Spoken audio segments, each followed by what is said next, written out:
Aloha. Alors aujourd'hui, je vais te faire une vidéo assez spéciale. Je vais regarder des vidéos que j'ai effectuées il y a de cela un bon paquet d'années. Alors, mon équipe a eu l'idée de faire une sorte d'évolution de ma manière de parler, de m'exprimer, et également une évolution du physique qu'on peut retrouver dans une échelle de temps à travers des vidéos que je t'ai partagées. Donc là, mon équipe m'a fait un montage. Littéralement, je ne l'ai pas regardé avant. Jusqu'à aujourd'hui, c'est-à-dire le 19 août, j'étais en méditation silencieuse. J'organisais en fait, c'est une retraite sur 5 jours, mais pendant 3 jours, complet de silence, 5 heures de méditation chaque jour, donc c'est assez intense. Donc j'ai pas parlé pendant pas mal de temps. Bon là, on a pas mal parlé aujourd'hui, c'était le jour de départ. Et là, je me suis dit, tiens, je vais faire ça. Je me dis que ça va être fun, c'est un bon moyen de retrouver la parole. Et donc, on va examiner mon évolution. C'est parti. Alors attention, prends en considération que je ne regarde jamais mes anciennes vidéos. Voire même, pour être exact avec toi, quand je fais une vidéo, je ne la regarde pas. Je te fais une vidéo, boum, on l'envoie. Je ne la regarde même plus. Pendant les 500 premières vidéos, je les regardais avant de les publier, mais depuis, je ne les regarde plus. Donc ça fait très longtemps, je crois que je vais être choqué par certaines, je ne sais pas lesquelles elle a choisi. On va voir, ça va être intéressant. C'est parti. T'as envie d'être heureux? Alors arrête de trouver des excuses. Alors déjà, il faut juste dire ce qui est. C'est assez gênant. C'est assez gênant parce que mon look a changé. Là, je me souviens, j'étais sur les toits de Paris chez une de mes ex. Je montais sur les toits de son immeuble pour faire ces vidéos où normalement on voit là un bout de tour Eiffel à droite. Pour ne pas l'être. Ça m'arrivait combien de fois précédemment, ok? Alors le ok, je le disais assez fréquemment à une époque. Ok. Je pensais inconsciemment ne pas pouvoir être heureux parce que j'avais pas assez d'argent, j'avais pas assez d'amis, j'avais pas la partenaire idéale. J'avais pas la vie que je souhaitais en fait. J'avais pas le bon boulot, j'avais rien qui se passait bien. Alors déjà cette vidéo elle date de 2017 et prends en considération que de base j'ai commencé les vidéos en 2016, sauf que tu peux plus les retrouver parce que les 90 premières, je les ai supprimées, j'avais trop honte de moi. Je me suis dit, genre, chaque année, tu vas pas faire ça. Donc, les premières vidéos qui sont publiques datent de 2017. Alors que être heureux, c'est se contenter et apprécier ce que l'on a. Donc, avant tout, le bonheur, c'est un état d'esprit. Donc, est-ce que tu décides d'être heureux aujourd'hui ou est-ce que tu as décidé de ne pas l'être à l'intérieur? En fait, quand il y a des gens qui te disent certaines choses et... Alors cette vidéo est extraordinaire avec ma petite carte monde derrière où tu vois tous les pays dans lesquels je suis allé. Donc maintenant il y en a un peu plus que ça. Et les touffes que j'avais en fait, c'est parce que mes dreads se sont faits naturellement et j'étais jamais allé jusqu'à présent faire le crochet pour remettre les petites touffes dans les dreads. Je laissais le tout se balader. Ça te met mal à l'aise, non pas parce qu'ils cherchent à te blesser, mais parce que tu sens que intérieurement il y a ton ego qui aime pas. C'est sûrement qu'il y a une vérité derrière. Parce que du coup, c'est plus notre mental qui nous utilise, c'est nous qui utilisons notre mental. On l'utilise à notre propre fin. J'étais beaucoup plus sec à l'époque. Il y a pas photo, faut dire ce qui est. C'est plutôt cool. Et outre ce fait-là, tu vas également accentuer ta concentration et élever ta fréquence vibratoire. Car tu vois, pour beaucoup d'entre nous... Alors là, c'est cette scène-là où on me voit avec le bandeau et tout ça. Là, j'étais à côté de chez ma mère.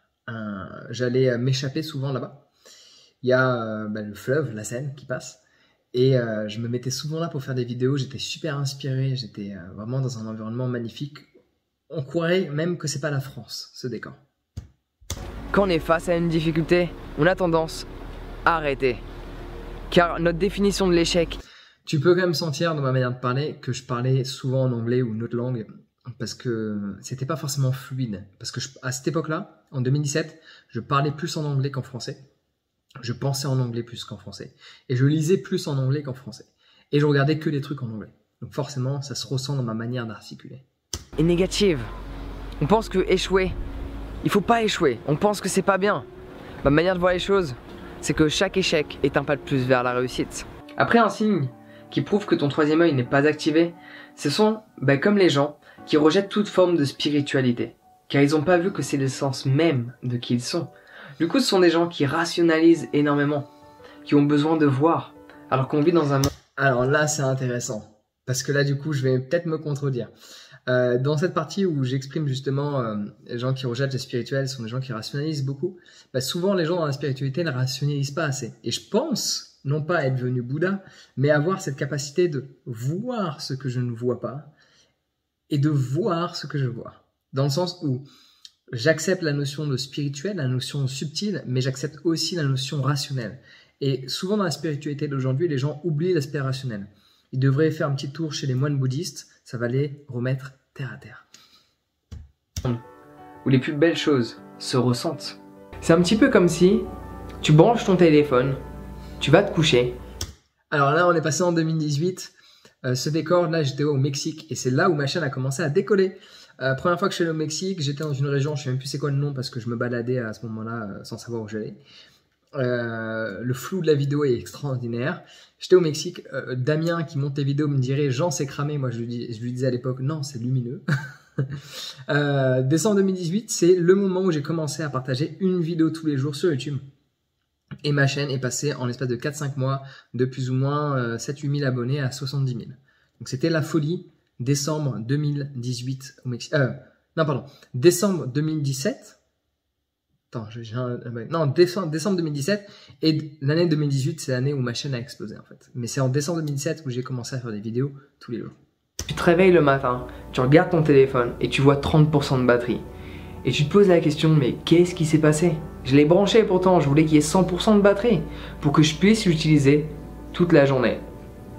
Avec nous, c'est la même chose. On va au lit, on fait semblant de dormir, on va sur le côté gauche, on fait semblant de dormir. On va sur le côté droit, on fait semblant de dormir. Et ça fonctionne pas. Alors qu'on a tout fait pour que ça fonctionne. Qu'est-ce qui ne va pas? Être hypersensible à l'heure actuelle, en ce moment présent, dans ce monde dans lequel on vit, c'est une très bonne nouvelle. Alors cette vidéo sur l'hypersensibilité a plu à beaucoup de personnes. Je m'y ai retrouvé. Ce que je rajouterai maintenant, parce que je sais ce que je vais dire là-dedans, ce serait qu'il ne faut pas se faire s'auto-victimiser de par son hypersensibilité. Et c'est quelque chose qui est assez fréquent chez beaucoup de gens qui sont hypersensibles, qui vont l'utiliser comme excuse pour ne pas vivre la vie qu'ils désirent. Juste, malgré ce que je vais dire, rajoute ça en plus. C'est un don, c'est un cadeau. Parce qu'on vit dans un monde où la plupart des gens ne prêtent pas attention à ce qui se passe à l'intérieur d'eux-mêmes, parce que toute leur attention est focalisée sur le monde extérieur qu'ils expérimentent. Et toi, tu as la capacité de te connecter à ce monde intérieur. C'est extrêmement utile. Parce qu'à l'époque, je dois l'avouer, j'étais vraiment mal dans ma peau. Ok, je me sentais pas bien. Constamment. Lundi, mardi, mercredi, jeudi, vendredi, samedi, dimanche. Non. Vendredi soir ça allait et samedi soir aussi. Mais tous les autres jours de la semaine, il y avait cette anxiété en permanence. Il y avait ce mal-être en moi. J'aurais vraiment aimé que quelqu'un arrive et me dise, tu sais Jean, j'ai une technique magique pour... Comme tu peux le voir à l'époque, je portais toujours des malas. Ça a été relié à mon identification par rapport à tout ce qui est yoga et surtout que j'en utilisais pour méditer.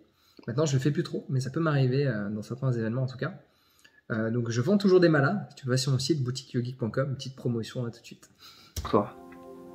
Une technique qui s'appelle la méditation. La vie est faite d'imprévus. Donc là où j'ai ma tête en gros plan, en fait là c'était mon bateau. Ce qu'on appelle une pénichette. Donc péniche, c'est des grands bateaux. Et il y a pénichette. Genre 14 mètres carrés sur l'eau. Elle faisait 9 mètres 16 extérieur de long. Et 2 mètres 70 ou un truc comme ça de large extérieur. Donc à l'intérieur c'était plus petit. Sachant qu'il y a le pont du bateau, il y avait l'arrière où il y a le moteur, mais c'était un hors-bord. Et le bateau ressemblait pas du tout à ça. Là, on avait commencé, David et moi, à tout rénover. C'était un vrai chantier. On a même trouvé une fourmilière dans le plancher du bateau, parce qu'on a même changé le plancher. À l'intérieur, après, c'était neuf, mais l'extérieur ressemblait toujours à une épave. Les gens se disaient, mais qui vit là-dedans? C'était moi. pas surpris la prochaine fois que tu es confronté à une difficulté. Ne sois pas surpris la prochaine fois que les choses ne se déroulent pas comme souhaité, parce que c'est la vie. La vie est faite ainsi, parce que la vie essaie de te faire évoluer. Donc oui, j'ai vécu des moments difficiles, tout n'a pas toujours été rose, faut juste garder la foi. J'aime cette vidéo. Cette vidéo sur... j'étais sur la plage, j'étais en Inde. Je devais être en Inde. 2018, j'étais en Inde. Oui, j'étais en Inde là. Sur la plage. Et là, c'est la vidéo Mon parcours. C'est ça le message que je veux partager avec toi aussi. Faut garder la foi. Peu importe ce que tu peux vivre en ce moment, et foi. À partir du moment où tu arrives à voir la beauté dans chaque chose que tu expérimentes, la beauté commence à se manifester automatiquement. La beauté commence à se manifester automatiquement. Si ça, c'est pas de la punchline quand même. Si tu te sens pas bien, t'as beau vivre ton rêve, être avec la personne de tes rêves, faire ce que tu aimes, si ce que tu ressens n'est pas agréable, tout le reste s'écroule. Ta priorité numéro 1 devrait être ce que tu ressens. Ce matin, on a toqué à ma porte pour me délivrer un colis. Mais lequel est-il? J'étais content d'avoir mon petit trophée YouTube. C'était génial. Ouh, yeah. Le voici, le voilà. Le magnifique petit trophée. Donc quoi que tu veuilles faire dans la vie, il faut fournir un travail comme ils me le disent. Il faut avoir un peu d'humour, pas prendre les choses trop au sérieux. Si je suis là aujourd'hui, je pense jamais j'y ai pensé. T'as un espace conférence. En 2019, ça remonte un petit moment quand même. 2019 conférence, cet extrait-là, c'était à Bordeaux. Forcément, il y a des moments, j'arrive à me souvenir d'où c'était parce que ce sont soit des vidéos qui m'ont marqué, soit des moments spécifiques dans lesquels je vivais, etc. C'est de faire ça. Hein. Jamais j'ai pensé à être devant des gens sur scène. J'ai jamais pensé être capable de ça. Par contre, je me souviens très bien de quelque chose. Ça, c'est pas pour moi. Ces pensées-là, ah mais moi je n'en suis pas capable. Ah ça, je m'en souviens. Ça, je sais que je n'étais pas capable de le faire. Ça me semblait illogique. Les gens, ils vont se déplacer pour m'écouter parler. Mais pourquoi ils feraient ça? J'ai cru tout ça. Mais tu switches toutes ces pensées à partir du moment où tu commences à te comporter différemment et à faire des choses que tu n'as jamais faites. Alors si en cet instant présent où je te parle, tu as peur d'échouer, je dois te l'avouer, c'est assez problématique. Parce que dans tous les cas, quoi que tu fasses, tu vas échouer. Autant t'y faire dès maintenant. Cela va être. Et je rajouterai, plus tu échoues, généralement plus tu réussis. Parce que les deux sont corrélés. Et toutes les réussites que j'ai, que tu peux percevoir, et encore tu ne les vois pas toutes, sont basées sur le fait que j'ai échoué beaucoup plus que toi. Parce que j'ai beaucoup plus essayé que toi. Donc si tu n'échoues pas, c'est que tu n'essaies même pas. D'ailleurs, je vais peut-être même le dire dans la vidéo. On va voir. Extrêmement utile pour ton avenir. Dans tous les cas, tu vas échouer. Dans tous les cas, tu vas te tromper. Dans tous les cas, tu vas tomber. Mais à chaque fois, tu auras l'opportunité de te relever pour recommencer. Donc comment trouver sa passion? Ne cherche pas à trouver une passion. Cherche à trouver ce qui résonne en toi. Et laisse cette belle lumière jaillir de qui tu es. Avant, quand j'étais mal dans ma peau, j'étais pas bien, j'étais pas à l'aise. 2020, les rizières, ça c'était la maison que je jouais à Bali en permanence avec Ketu Kenesak et c'était génial. C'était mon spot. Ça reste mon spot, c'est juste que là ça fait longtemps que je suis pas allé à Bali. On peut voir quand même une transformation notable entre 2019 et 2020. Jusqu'avant, c'était plus ou moins similaire dans la manière de parler, dans la manière de se tenir, de s'habiller, d'articuler, ainsi de suite. Je trouve que de 2019, alors elle a pris des vidéos comme ça, de 2019 à 2020, on voit un changement notable. Dis-moi si t'es d'accord. Je ne m'aimais pas. Je n'aimais pas les gens. Je n'aimais pas le monde. Je souffrais, pour simplifier. À cette époque-là, je souffrais à cause de cette personne qui m'a fait du mal. À cette époque-là, je souffrais parce que cette chose ne s'est pas déroulée comme prévu. À cette époque-là, je souffrais parce que la vie était contre moi. Tout le monde était contre moi. Et il n'y a rien qui n'allait. Donc je souffrais. En cet instant, je ne souffre pas parce que la faute n'est pas de cette personne, n'est pas de cette situation. Elle n'est pas non plus de la vie ou du monde. Si faute il y a, c'est de moi. Donc la question que je te pose dans cet instant présent, c'est veux-tu vraiment devenir bouddhiste? Ou ce que tu veux, c'est une solution à ton mal-être? Ou ce que tu veux, c'est trouver la paix intérieure? Parce que si c'est le cas, tu n'as pas besoin de quelle que soit la religion. Donc quelle est cette question que tu te poses le plus et comment Alors ça, je m'en souviens quand on était au ski, j'avais invité toute mon équipe au ski à Chamonix. J'étais très fier de moi parce que dans les plus de 25 boulots que j'ai eu, pas un seul de mes patrons m'a invité au ski. Tu vois. Moi, je l'ai fait. Donc je suis fier de l'exprimer. Tu te la poses parce que la réponse est dans la question. Donc maintenant, tu as tout ce qu'il te faut pour passer à l'action. Prendre cette décision, faire ce choix et aller dans cette direction qui va t'emmener dans une magnifique destination. Crée ton chemin, vis ta vie, ne te préoccupe pas de ce que les gens vont penser. Préoccupe-toi uniquement de ce que toi tu ressens.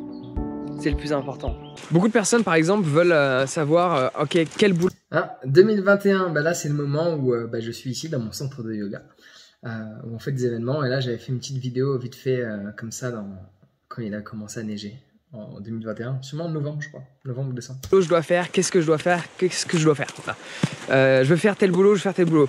Oui mais non, parce que si tu dois faire un boulot que tu aimes dans un environnement que tu n'aimes pas, si exemple pour moi faire ce que je fais, enseigner le yoga, faire mes retraites, je devais être en ville tout le temps, même si j'aime faire ça, quand t'es pas dans ton environnement adéquat, c'est pas l'idéal en fait.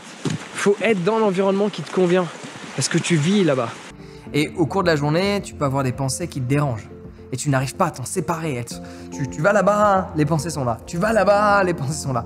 Où que tu ailles, tu vas dehors, les pensées sont là. Tu vas à l'intérieur, les pensées sont là. Tu vas sur le pot, les pensées sont encore là. Les pensées te suivent toute la journée, quel que soit l'endroit dans lequel tu es. Parce que tu n'as pas fait en sorte de développer cette relation dès l'instant T où elles ont émergé. Mon mantra que je me répète chaque jour, c'est cela n'est que le début. Et comme tu peux le voir, c'est en langue française. Je peux avoir des mantras en langue anglaise, mais celui-là, il me tient particulièrement à cœur. Parce que quand je vais bien et que j'expérimente quelque chose de magnifique et que j'exprime ce mantra en moi mentalement, que je regarde ma vie, que je regarde ma situation à laquelle je suis confronté et que je considère comme étant déjà positive et que je me dis cela n'est que le début, ça veut dire qu'il y a quelque chose d'encore mieux qui va émerger. Ça veut dire que j'ai déjà de la gratitude et je fais en sorte d'étendre cette gratitude par rapport à quelque chose qui n'est pas encore présent, qui va me permettre d'attirer quelque chose d'encore mieux que ce que j'expérimente déjà, dont je suis déjà reconnaissant. Cela n'est que le début.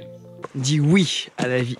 Sur ce, prends soin de toi, passe une excellente journée. Ah, j'aime bien le petit montage de la fin.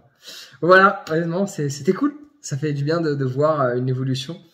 Je trouve qu'elle est notable sur l'aspect physique. On voit que j'ai pris des joues et je me préfère ainsi. Enfin, j'ai fait une prise de masse. Pour être exact, c'est pas juste j'ai pris du poids. Forcément, j'ai pris du gras, mais j'ai pris du muscle. Par rapport à avant, je dois avoir 10 kg de muscle en plus. Donc forcément, quand tu prends du muscle, eh ben, ça se manifeste dans plein d'aspects de la vie. Parce que je valorise un peu plus le sport maintenant que ce que je valorisais avant.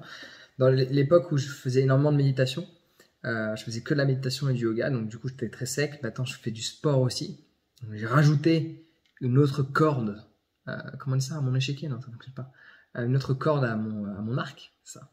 Et voilà. Mais je trouve qu'on peut voir comme une évolution dans la manière de communiquer, dans la manière de formuler. Et encore, c'était juste des petits extraits. Donc si tu penses que je communique bien et surtout que j'améliore ma communication, n'hésite pas à me le dire dans les commentaires, ça me ferait plaisir. Et tu peux t'inscrire également à ma formation sur la communication, le lien est dans la description. Dis-moi ce que tu as pensé de cette petite revue. À la limite, je peux peut-être le faire sur des vidéos où je suis peut-être plus trop d'accord avec ce que je dis. Dis-moi dans les commentaires si tu veux que ce soit ainsi. Prends soin de toi et passe une excellente journée.